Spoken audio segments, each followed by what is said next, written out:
Olá, alunos, tudo bem? Aqui é o professor Denis e essa é mais uma aula do nosso curso de Introdução ao Eletromagnetismo dedicado à engenharia. O tema de hoje é um tema fantástico, é a lei de Faraday. A bibliografia indicada para essa aula é o livro de Elementos de Eletromagnetismo, do Matthew Sadiko, e o livro de Eletrodinâmica do Griffiths. Então vamos lá? Bom, a lei de Faraday também é conhecida como lei da indução e foi verificada experimentalmente pelo Faraday, certo? Que viveu de 1791 a 1867, né? Não é exatamente uma coisa nova. Mas a lei, assim, escrita como ela é hoje, ela foi construída com a ajuda de outros cientistas. Então, tem o Ernest Neumann, o Henry, o Lenz. A gente vai falar do Lenz mais um pouquinho, mas o que importa para a gente é do que ela trata. E ela trata da unificação entre o magnetismo e a eletricidade, porque ela demonstra a ligação entre a variação do campo magnético e a força eletromotriz, que tem unidade de diferença de potencial elétrico. Ela pode ser escrita, então, da seguinte forma, e veja que singela é a lei de Faraday. Ela diz que a força eletromotriz, é o VFM, é igual a menos N, que é o número de espiras de um certo circuito fechado elétrico, vezes a variação temporal do fluxo magnético sobre essa espira. A força eletromotriz ela é medida em tensão. Então eu escolhi adotar como símbolo para ela um VFM, mas muitos livros usam um E, ok? O fluxo magnético é medido em Weber, e a gente já vai entender ele mais um pouco para frente. E o número de espiras é adimensional, tá bom? Bom, então a gente já viu que a lei de Faraday basicamente é a variação temporal do fluxo. Mas o que é fluxo magnético? Então, fluxo magnético é uma espécie de quantidade de campo magnético que atravessa uma espira. Ele pode ser definido como uma integral, né, de forma genérica. Então, o fluxo é basicamente a integral da superfície que é fechada pelo circuito elétrico de que trata a lei de Faraday. Então, eu tenho uma espira, por exemplo. Então, a superfície interna dessa espira é que é a integral de superfície aqui. Integral de quem? Do produto escalar entre o campo e o vetor perpendicular à superfície, ok? Então, basicamente, é uma somatória, é uma integral de quanto campo atravessa a espira. Isso também tem a ver com o ângulo, que tem um produto escalar aqui, certo? Campos perpendiculares geram mais fluxo, campos paralelos não geram fluxo. A espira, certo? B é o vetor campo magnético, né? E é chamado, então, de densidade de fluxo magnético, porque vocês lembram que existe o vetor H, ou, então, o vetor de indução magnética, e ele é medido em Tesla, no sistema internacional. ds é o vetor da superfície, certo? Então ele já existe em metros quadrados, porque essa integral de superfície ds, se não tivesse o b aí, daria a área da superfície. E φ é o fluxo magnético em cada espira. Tudo bem? Em Weber, como a gente já comentou. Então nota que o φ ele é medido em Weber, então 1 Weber é igual a 1 Tesla vezes 1 metro quadrado, tá bom? Bom, com isso, se a gente quiser, a gente pode tirar o fluxo de intermediário desse negócio e escrever a lei de Faraday de modo que a gente enxergue tudo que está envolvido, não é? Então, na lei de Faraday, ela diz que a força eletromotriz, ou seja, a tensão elétrica induzida numa espira, num circuito elétrico, é igual a menos o número de espiras que existe lá, né? Então, se eu tenho duas espiras, eu dobro essa força eletromotriz, vezes a variação temporal da integral do BDS. Né? Então é interessante que é a derivada temporal de uma integral superficial. Então ela tem a ver tanto com a dimensão da espira quanto a variação temporal do fluxo. Tá bom? Se a gente olhar essa expressão inteira e analisar, a gente pode produzir força eletromotriz de algumas formas. Uma é se o B variar com o tempo, certo? A outra é se eu tiver uma variação da área da superfície. Se essa área começar a variar, então essa integral vai mudar. E a outra é se eu tiver uma variação de ângulo entre o B e a superfície, porque esse produto escalar aqui, que está aqui, vai mudar, ok? Bom, a gente também pode observar que campos estáticos, ou seja, um campo magnético constante, produzido, por exemplo, por um ímã ou por um eletroímã, mas constante, e parado em relação a uma espira parada, não vai produzir força eletromotriz. Então, força eletromotriz tem a ver com a variação das coisas, né? A lei de Faraday demonstra que essa ligação entre o magnetismo e a eletricidade tem a ver com a variação dessas coisas. Tudo parado não gera nada. A impressão que dá é que o magnetismo está lá e a eletricidade está fora da jogada. Tá bom? Bom, para completude, vamos falar um pouquinho da lei de Lenz, porque ele é um facilitador da análise da lei de Faraday, né? A lei de Faraday tem um sinal negativo ali, tem um menos n dφ dt. Esse menos é muito importante. Ele pode passar despercebido, mas ele fala muito sobre como a indução funciona. Esse sinal negativo, ele significa que a força eletromotriz induzida, né, nessa espira vai tentar se opor ao fluxo. É uma espécie de realimentação negativa. Por quê? Porque a gente sabe que quando eu tenho uma força eletromotriz num circuito de fato fechado, essa diferença potencial pode produzir uma corrente elétrica. E a gente sabe que correntes elétricas produzem campos magnéticos.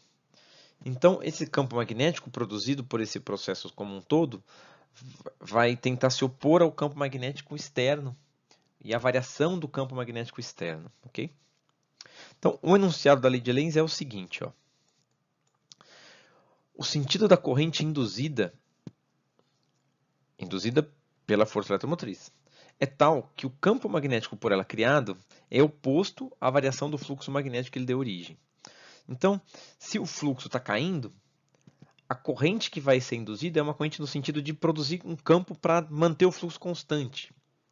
Se o fluxo está aumentando, então a corrente vai ser invertida e vai tentar se opor a esse crescimento de fluxo, ok? A gente vai ver que, usando a lei de Lenz, é mais intuitivo encontrar o sinal da corrente e, consequentemente, da força eletromotriz pela lei de Faraday, do que ficar tentando trabalhar com sinais de fato, tá bom? Isso é muito importante para quando você for analisar um caso real, um motor elétrico, um gerador elétrico, tá bom? Bom, então isso compreendido, vamos resolver alguns exemplos, ok? Bom, o primeiro é de variação de área. Como a gente comentou, eu posso produzir força eletromotriz pela variação da área, pela variação do ângulo e pela variação do campo. Nós veremos um exemplo de cada nessa aula, ok? Bom, então esse exemplo diz o seguinte, ó, que uma espira quadrada de n voltas, então um n qualquer, se ela é quadrada, ela tem um tamanho de lado só, então de lados L, está no plano Z igual a 3, certo? Que o que importa para a gente aqui é que é um plano paralelo ao plano XY, certo? Então, vou dar uma olhada aqui na imagem, né? O plano Z igual a 3, está representado em azul aqui, onde está essa espira, ela é paralelo a esse plano aqui de baixo, certo? Ó, que é o plano XY, tudo bem? Essa espira ela se move com uma velocidade U, que é igual a U na direção AX. Note que a gente está usando U como símbolo de velocidade, isso é muito comum em eletromagnetismo, porque V já é usado para potencial, né? E aí ia virar uma confusão só, o V do potencial e o V da velocidade. Então é muito comum se usar U para representar velocidade. E essa espira, então, ela se move de uma região que não tem campo magnético, ou seja, ela está fora, não há nenhum fluxo magnético, o fluxo magnético dela parte do zero, e ela adentra uma região que tem campo, de modo que, ao fazer isso, o fluxo vai crescer, certo? Qual vai ser o campo? O campo é simples, constante e na direção z, ok? Então, se a gente pegar essa visão 3D aqui e olhar ela por cima, né? Olhar ela, botar um observador olhando aqui, a gente vai ver isso aqui, ó. A gente vai olhar o plano XY, ok? E vai observar Na verdade, a gente está olhando essa espira por baixo, né? Para poder olhar o XY nesse sentido aqui. A gente vai observar que eu tenho uma espira numa região sem campo, tá vendo? Adentrando uma região representada pelo campo. Então, caso vocês não tenham visto ainda, eu posso representar um vetor entrando ou saindo do plano aqui da tela do computador, usando uma bolinha com um X ou usando uma bolinha com um ponto no meio, tudo bem? A bolinha com um X é um vetor entrando na tela. E a bolinha com um ponto no meio é um vetor saindo, como se fosse a ponta da seta. Então aqui é a parte de trás da seta e aqui é a parte da frente da seta. Então aqui no caso ele está entrando no plano da tela do computador, tá bom? Essa espira, então, portanto, está com fluxo zero e ao começar o fluxo vai crescer aqui dentro, certo? Porque eu vou começar a ter campo atravessando a espira. Não é isso? Então a pergunta é, qual vai ser a força eletromotriz induzida? E depois sabendo que o material que produz essa espira, né, pode ser um filamento, alguma coisa assim, que tem a resistência total da espira igual a R, qual vai ser a corrente induzida nessa espira? Bom, para resolver qualquer problema desse tipo de indução, a gente começa escrevendo a lei de Faraday, certo? Que isso vai esclarecer para a gente o que fazer, né? Bom, a gente vai escrever a lei de Faraday aqui, da mesma forma que ela foi enunciada, mas lembrar que este B aqui é o B externo, certo? Não, não é o B que vai ser produzido por indução, porque eu vou produzir um B por indução também. É o B externo. Então eu escrevo ele externo aqui para não dar confusão. E já troco o N genérico daqui pelo N do problema. 2, 5, 10 espiras. Então, agora o que eu tenho que fazer é olhar esse produto escalar aqui, ó, certo? Porque ele é a chave da coisa toda, porque ele vai estar dentro da integral que vai estar dentro da derivada. Então, ao olhar para esse produto escalar, a gente vai perceber que ele vai ser sempre igual ao produto dos módulos. Por quê? Porque o campo é perpendicular à espira. Note aqui pela figura. O campo é perpendicular à espira. E o ds também. Então, como o campo e o ds são perpendiculares à espira, eles são paralelos, certo? O campo externo e o ds são paralelos. Portanto, esse produto escalar vai dar simplesmente o produto dos módulos. Tudo bem? E aí tá fácil, né? Então, a força eletromotriz vai ser igual a menos d de dt da integral da superfície do B externo ds. Isso vai dar menos dn dt da integral de superfície do módulo de B vezes o módulo de ds. Ok? Bom, agora o que a gente precisa é, então, tratar essa integral, certo? Que representa esse fluxo e que a gente já sabe que é uma integral não mais vetorial, mas é uma integral simples, né? Não tem mais o vetor do produto escalar aqui. Bom, como o campo magnético ou é zero ou é B, é o caso mais simples possível, né? Ou ele vale zero fora, ou ele vale B. O que a gente precisa calcular é a quantidade de área que está imersa nesse campo B, certo? Uma vez que a espira vai se deslocando, se deslocando, uma parte dela, que está aqui, ó, vai passar a fazer parte da região onde tem campo B, e a outra parte ainda não, certo? Até uma hora que ela fica completamente preenchida, não é? Bom, a parte que está imersa no campo B vai ser proporcional ao tempo que já passou e à velocidade. Então, se for rápido, rapidamente ela fica preenchida. Se for devagar, vai demorar muito pouco. Né? Então, o que eu preciso fazer para encontrar essa área? Eu vou basicamente encontrar quanto é que é a área desse retângulo aqui, ó, certo? Que já está imersa no campo. Então, eu vou usar esse lado aqui, L. Agora, esse pedaço aqui não é o L inteiro. É U vezes T, que é o tempo que se passou desde que a espira começou a entrar na região com o campo, certo? Note que o que a gente está fazendo aqui é considerando que no instante t igual a zero, a espira está na borda da região com campo magnético. Tudo bem? Que é uma região linda, assim, que o campo magnético termina abruptamente e inicia abruptamente. Então, essa espira começa a adentrar a região com campo magnético e, portanto, a área que já foi em função do tempo, a área da espira que está sobre isso, vai ser LU vezes T, tá bom? Note que se eu quiser trocar esse quanto que da espira já está para tempo igual a zero, isso não muda nada. porque só vai ser uma constante, né? Você fala, ah, não, mas com tempo igual a zero, metade da espira já estava dentro do campo magnético. Bom, tudo bem, porque isso só vai significar mais uma espécie de S0 aqui, certo ou não? E esse S0 vai sumir quando eu fizer a integral, a derivada do fluxo da lei de Faraday. Então, para a força eletromotriz não muda nada, tudo bem? Porque a força eletromotriz é a variação do fluxo. Se esse fluxo tem uma constante ou não, não importa, tá bom? Bom, então a gente vai trocar o fluxo, basicamente, pelo campo vezes a área, não é? Por quê? Quando eu pegar essa integral aqui, o campo sai para fora, porque ele está constante em relação àquela área, e vai ficar só isso aqui, certo?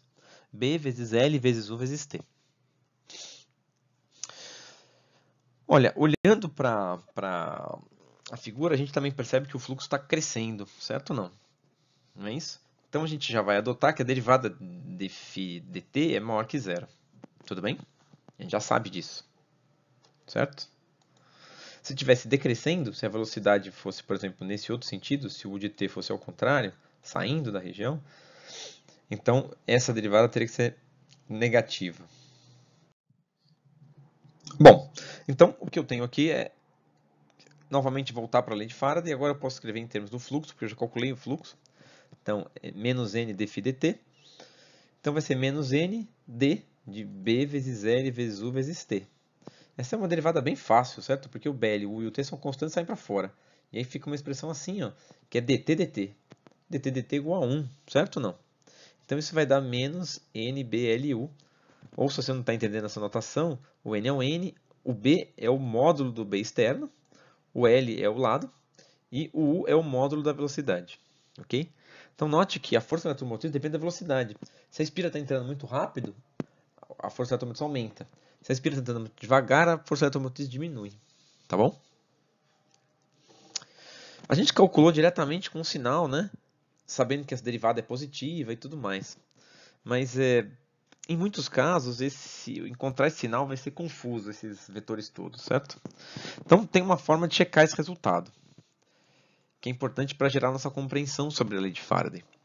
A gente pode checar esse resultado pela lei de Lenz, tudo bem?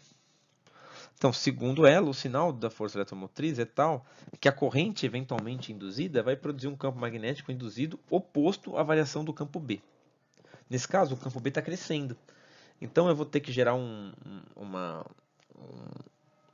campo induzido no sentido de se opor ao campo externo, certo? Então, a gente tem que analisar a situação aqui, ó. À medida que a espira entra na região com campo B não nulo, isso vai aumentando o fluxo total do campo na direção AZ, certo? Então, à medida que essa espira vai penetrando, cada vez eu vou ter mais fluxo e mais, e mais campo sendo integrado aqui dentro da espira. Portanto, o campo magnético eventualmente induzido vai ter que ser na direção menos AZ para compensar isso, certo? Então, ele vai surgir um campo, se a bobina estiver fechada, vai surgir um campo na outra direção, ou seja, se esse aqui está entrando no plano, se o B externo está entrando, o campo induzido vai estar saindo do plano, certo? Oposto mesmo. Então, é uma espécie de a natureza reagindo à variação do fluxo. A natureza não quer variação de fluxo nas espiras. Então, quando essa variação existe, nesse caso o fluxo está crescendo, vai surgir um campo se opondo a esse fluxo, como se fazendo com que essa variação de fluxo fosse menor do que ela seria se não tivesse a bobina e ela não tivesse fechada. Tá bom? Então, agora que a gente sabe qual que é o sentido do bem induzido, é o sentido de se opor ao crescimento do fluxo, já que o fluxo cresce nesse problema, então eu consigo olhar a corrente. Ora, usa a regra da mão direita, certo? Não. Bota o seu polegar para apontar na direção da corrente e os seus dedos vão apontar na direção do campo magnético criado em cada fio. E você vai perceber que, para criar um campo saindo da direção da tela, o seu polegar tem que apontar na direção anti-horária, tá bom? Portanto, a corrente induzida vai ser essa aqui marcada em verde, ela vai circular nesse sentido, tudo bem? Como se trata de um gerador, a força induzida também, eletromotriz induzida, vai ser na direção da corrente. Então ela vai circuitar também no sentido anti-horário, tudo bem? Considerando que o eixo que está entrando no plano da figura, certo? O eixo Z aponta na mesma direção do campo. Ó. O eixo Z está apontando para cá. Essa força eletromotriz, ela gera um vetor perpendicular na direção menos a Z, certo ou não? Portanto, a força eletromotriz tem que ter um sinal negativo, por causa do eixo de coordenadas. Tá bom? A corrente na espira, então, é calculada pela lei de Ohm, né? A gente checou, tá vendo? A gente conseguiu verificar esse sinal de menos por dois caminhos, fazendo a conta diretamente ou pela lei de Lenz. Se você quiser, você pode sempre usar a lei de Lenz e fazer a lei de Faraday pelo módulo, se você achar mais interessante. O último passo é muito fácil, né? A corrente induzida é pegar a força eletromotriz e dividir pela resistência, certo? Não tem segredo aqui. No fundo, esse é um exemplo relativamente simples, certo? De uma espira penetrando, mas ele já tem uma aplicação tecnológica interessante, certo? Então, fazer um campo magnético variar linearmente sobre uma espira é muito parecido com o freio regenerativo que a gente está acostumado a ver nos carros mais sofisticados, nos carros híbridos, nos carros de Fórmula 1, certo? Em trens mais sofisticados também, não é? Quando você freia, você pode simplesmente ligar uma bobina sobre um ímã preso à roda, por exemplo.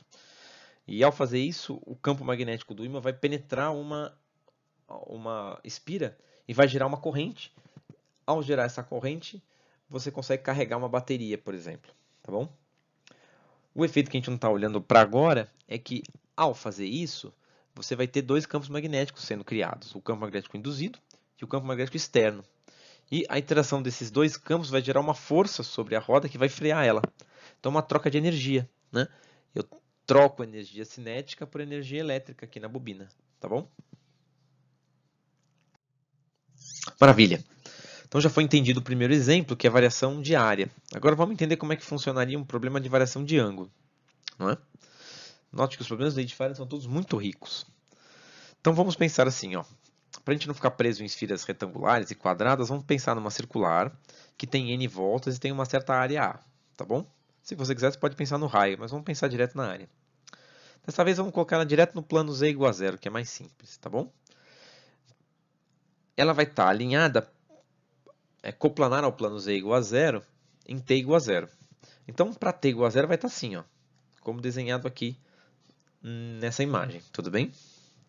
Essa espira, porém, ela vai girar. O campo vai estar constante, vai ser sempre na direção z, mas ela vai girar com uma velocidade angular ω θ, ok? Em que direção ela vai girar? Ela vai girar com um eixo no eixo x, ok? Então o eixo de giro dela vai ser esse aqui, ó, vai ser o eixo x, tá bom? Portanto, ela vai girar assim, certo? Ok? Bom, dado esse problema, será que vai ter força eletromotriz induzida? Se sim, qual vai ser o valor? Bom, a gente precisa primeiro entender esse problema, porque ele não é tão simples, né? A espira ela vai girar com uma velocidade angular constante, certo? E esse vetor AX, ele só significa que a espira gira em torno do eixo x, tá? Para quem a gente não está acostumado a lidar com velocidades angulares, é só isso. Quando eu escrevo ela de forma vetorial, o vetor que surge na velocidade angular é o vetor do eixo de giro, tá bom? E no instante t igual a zero, a espira está perpendicular ao B externo. Depois isso vai mudar e uma hora ela vai ficar até paralela, certo? Muito bem. Então, com a geometria entendida, a gente vai escrever a lei de Faraday. Dessa vez eu vou escrever ela em função do fluxo e lembrar que o fluxo é a integral do B externo vezes o ds. Tá bom? Note que o que varia aqui, ao longo do tempo, é o ângulo entre o B externo e o ds. Certo ou não? Já que a espira está girando, o ds está girando. Eu posso escrever o ds girando. Tudo bem? Mas eu não preciso ter esse trabalho de escrever o ds um vetor girante. Eu posso pensar em termos de produto escalar. Eu posso reescrever o produto escalar como sendo o módulo do primeiro vetor vezes o módulo do segundo vetor vezes o cosseno do ângulo, certo? Se você não lembra disso, vai dar uma revisadinha rápida em geometria analítica. Mas é isso. Eu posso escrever qualquer produto escalar desse jeito. O primeiro vetor vezes o segundo vetor em módulo vezes o cosseno do ângulo entre os dois, certo? Então é mais simples do que escrever esse ds em termos das coordenadas. De modo então que o θ de t é um ângulo entre o vetor normal, a espira, e o campo magnético. Tudo bem? Concordam? Lindo. Portanto, a gente precisa escrever agora quem é o θ de t. Como é o ângulo entre os dois em função do tempo. Foi dado que em t igual a zero, a espira estaria no plano z igual a zero. E, portanto, em t igual a zero, o B externo é paralelo ao ds. Não é isso? Isso aqui é uma foto para a estante t igual a zero, certo? Então, o ds que está aqui ele é paralelo ao B. Ok? Portanto, o θ de t começa com um ângulo zero. Dois paralelos têm ângulo zero. Então, não existe um θ zero aqui. Ok? Então, dado isso, o ω de t vai simplesmente ser a velocidade angular vezes o tempo. Certo? Porque a velocidade angular é como o ângulo varia com o tempo. Não é isso? E aí eu posso reescrever desse jeito. Ó. Troco o cosseno de θ de t pelo cosseno de ω θ vezes t. Tá ok? Então a velocidade angular veio parar aqui dentro. Ó. Dentro do cosseno da relação que a gente tem do produto escalar. Então, como a gente já reescreveu o produto escalar, a gente volta para escrever o fluxo, certo? O fluxo é integral de B externo ds, e, portanto, ele é integral desse produto escalar, que é B externo ds cosseno de ω θ t. Nota que o B externo e o ω θ t não depende da posição da espira. Não tem nada a ver com a área, né? Então, eu consigo pôr eles para fora. E aí, essa integral é simplesmente a área A, que já foi dada pelo problema.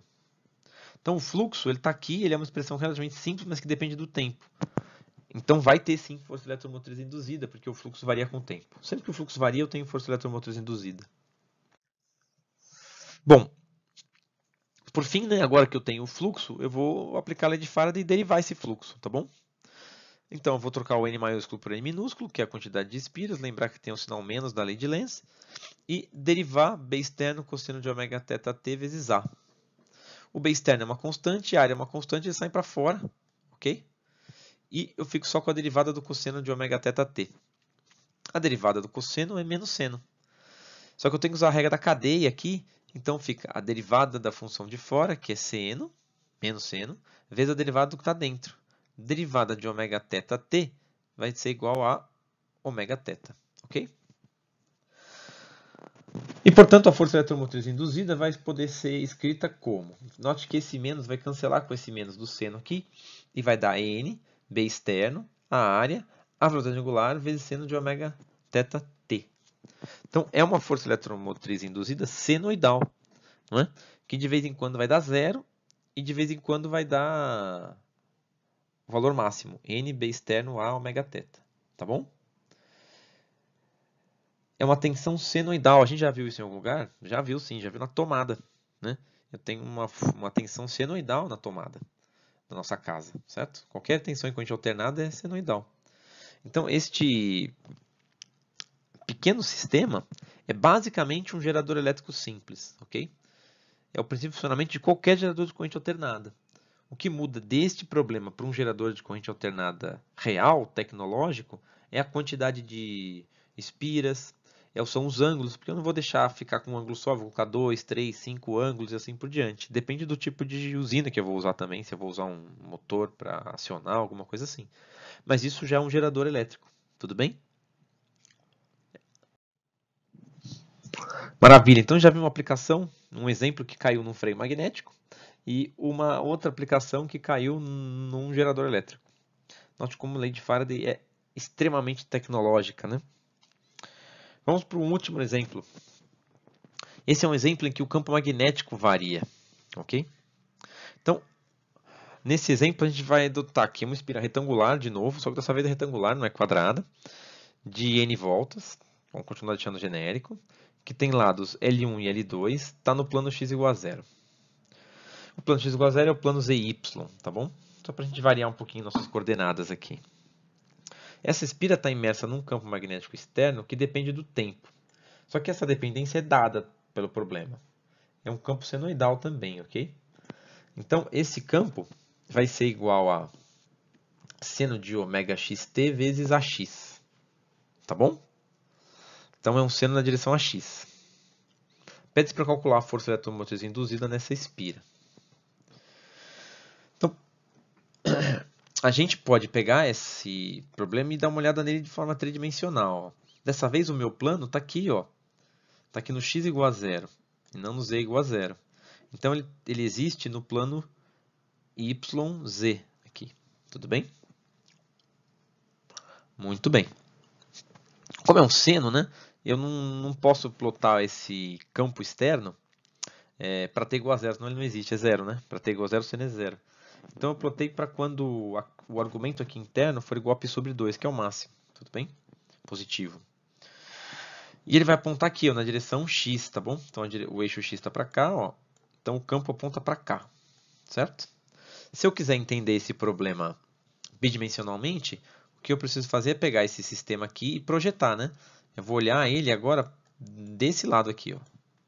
Vou botar o meu observador aqui, tudo bem? E aí eu vou ver então como é que fica desse lado, ó.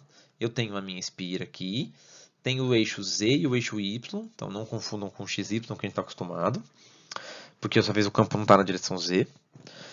E o campo está saindo da tela do computador, tá bom? Muito bem. Novamente, né? Vamos ter certeza que a gente entendeu bem a geometria, certo? Então, a espira está lá localizada no plano ZY e o B externo está na direção X. E ele não muda, ele varia no tempo, mas não de direção, ele só tem uma componente. Ó. Se ele tivesse duas componentes em função do tempo, essas componentes podiam se alternar, de modo que de vez em quando o campo aponta numa direção, de vez em quando o campo aponta na outra. Mas aqui, ou ele aponta na direção X ou não aponta para direção nenhuma, certo? Então, ele é um campo que varia com o tempo, mas que só muda o seu módulo e o seu sentido, nunca a sua direção. Ele muda de sentido porque o seno de ômega xt pode ser negativo, ok?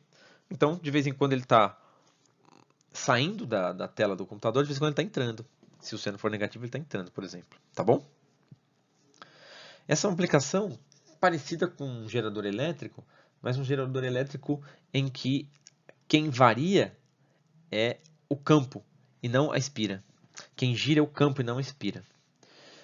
Apesar de parecer meio esquisito, isso é o mais comum, ok? É mais simples você fazer um sistema, à medida que um gerador for grande, é mais fácil girar o produtor do campo do que girar a própria espira, não é? Pensa no gerador que está acoplado ao eixo de uma turbina hidrelétrica, certo? Esse gerador possui bobinas imensas, eu não vou ficar girando elas. Eu vou girar o campo, que é mais fácil, e deixar as bobinas quietinhas no lugar. Tá bom? Esse não é exatamente um campo girante, porque eu peguei só uma componente do campo. Mas o efeito vai ser bem parecido. Tá bom? Muito bem. Então, para resolver esse exemplo, a gente vai iniciar escrevendo a lei de Faraday de novo e considerando as n-espiras, ok? Está aqui. Bom, como a espira está localizada no plano ZY e B externo só possui componente em X, o campo e a espira são sempre perpendiculares e, portanto, o ds, que é perpendicular à espira, vai estar sempre paralelo ao B externo, ok? Então essa parte geométrica ela é muito simples nesse caso. Foi tudo dado para ficar simples. E eu posso reescrever então a lei de Faraday sumindo com aquele produto escalar, trocando pelos módulos, ok? Módulo do B externo vezes o ds. Só que esse módulo esconde uma variação temporal. Então quando eu reescrever o fluxo aqui, B externo vezes o ds, o que vai aparecer aqui do B externo é o B seno de ômega xt, ok? Vezes o ds, claro. Esse pedaço do B não depende da posição, não depende de onde eu estou na espira. Ele é constante do ponto de vista espacial. Portanto, ele sai para fora da integral. Para fora. E aí eu tenho uma integral que é direto à integral da superfície, que vai dar a área desse retângulo, que é L1 vezes L2. Certo? Um lado vezes o outro, a área do retângulo. Bom, então com isso, eu volto para a lei de Faraday, certo? E reescrevo o resultado da integral. Então, o que eu vou ter é menos n vezes a derivada no tempo de b, seno de ômega xt, L1, L2. Tudo bem? Ao fazer isso, né, eu percebo que o b, o L1 e o L2 são constantes em relação ao tempo, então eles saem para fora da derivada e eu tenho só uma derivada do seno aqui, certo? Derivada do seno é cosseno. Então, a força eletromotriz induzida vai ser menos nb L1, L2, ômega x cosseno de ômega xt, certo? Notem como esse resultado é muito parecido com o problema do exemplo 2. Então, como eu disse para vocês, isso aqui também é um gerador elétrico. Só que esse é um gerador elétrico de campo magnético oscilante, certo? Mesmo que o campo magnético tivesse outras componentes e fosse de fato um campo girante, na hora em que eu fizesse o produto escalar, só ia sobrar a componente x, já que a espira, a bobina, está totalmente no plano zy. E o resultado seria exatamente esse aqui. E note como esse resultado é parecido com o do exemplo 2. Então, de fato, eu posso produzir um gerador com os mesmos efeitos girando a espira ou o campo magnético. Dá no mesmo, certo? É só uma questão de referência. Bom, eu espero que vocês tenham entendido como a lei de Faraday funciona através desses 3 exemplos, ok? Nós ficamos muito mais tempo nos exemplos do que na teoria em si, discutindo a lei de Faraday. E tenham notado como ela é poderosa para resolver problemas tecnológicos, ok? Com isso, eu gostaria então de deixar alguns exercícios, certo? O primeiro trata de uma espira quadrada, tudo bem? Que está mudando de região de campo. Então, ela está numa região em que o campo magnético externo é igual a menos 0, que o campo magnético externo é mais 0,1 na direção a z, e está entrando numa região em que o campo magnético é igualzinho, só que invertido, certo? Que aponta na direção menos a z. E o que se pede aqui é para calcular a força eletromotriz induzida nessa espira. Tudo bem? Esse é um exercício numérico. O problema seguinte, o que eu tenho é novamente a minha bobina girando aqui. É muito parecido com o exemplo 2. Só que ele agora é numérico. E além de calcular a força eletromotriz, eu estou pedindo para você esboçar o gráfico da força eletromotriz em função do tempo. Né? Cuidado quando eu digo força aqui, né? A força do item A, força eletromotriz, ok? E o último exercício é um outro de campo magnético que varia no tempo. Só que dessa vez ele varia exponencialmente, ok? É isso, senhores. Na minha opinião, a lei de Faraday é o pedaço do eletromagnetismo que faz a física se encostar cada vez mais na engenharia. E por isso eu acho que essa aula é tão interessante para um curso de introdução ao eletromagnetismo para engenharia. Então, espero que vocês tenham entendido, tenham aprendido e sejam capazes de resolver os exercícios. Até mais e bons estudos.